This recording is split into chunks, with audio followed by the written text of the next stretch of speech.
अस्सलामुअलैकुम वरहमतुल्लाहि वबरकातुहू। नाज़रीन मोहतरम, मैं हाफिज़ मान रिजवी और आप देख रहे हैं एचआर इस्लामिक टीवी। नाज़रीन मोहतरम, बहुत ही बड़ी ब्रेकिंग न्यूज़। आप तमाम हज़रात जानते हैं कि तहरीक लब्बैक पाकिस्तान के साथ हुकूमत जो है वो क्या कर रही है, तो इसी हवाले से आपको बताता चला जाऊं कि ये सारा जुल्म सितम देखकर पीटीआई के एक अहम रुकन जो है उन्होंने पीटीआई को अलविदा कह दिया है और अल्हम्दुलिल्लाह तहरीक लब्बैक पाकिस्तान को उन्होंने ज्वाइन कर लिया। जी हाँ नाज़रीन मोहतरम, मोहम्मद काशिफ, उनका भी आपके सामने वीडियो क्लिप भी रखता हूं।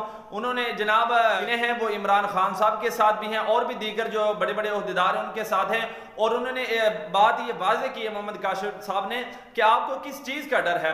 आपने 26 साल नौजवान को बगैर किसी वजह के गिरफ्तार किया हुआ है और तुम चाहते हो कि तहरीक लब्बैक के कारकुनान जो है जनाब उनको सारे हो कि कोई वो ऐसा काम करें और हम जनाब वो जनाब सारा जो लेबर है वो तहरीक लब्बैक पाकिस्तान के कारकुनान पर लगाकर और इनके ओहदेदारान जो है उन पर लगाकर जनाब इनको जेल के अंदर गिरफ्तार कर दें। और उनका ये भी मैसेज है कि तमाम कारकुनान जो है वो मोहतात होकर रहें। अभी आपको उनका वीडियो क्लिप रखते हैं कि उन्होंने 2 दिन पहले से ही जो है वो तहरीक लब्बैक पाकिस्तान ज्वाइन कर लिया है और पीटीआई को जनाब अलविदा कह दिया है। सबसे पहले मैं आपके चैनल से ये बता दूं कि पीटीआई में था, ये 2 दिन से छोड़ दी है पीटीआई। अगर साहब आपने कलमा हुजूर का पढ़ा हुआ है, आपने किसी गवर्नमेंट का नौजुबिल्ला कलमा नहीं, किस चीज का खौफ है? एक 26 साल नौजवान से किस चीज का खौफ है इस हुकूमत को?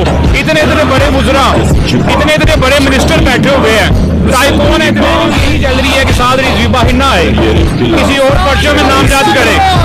ये प्लानिंग नहीं, मैं ये सही कहा इसने, ये चाह रखो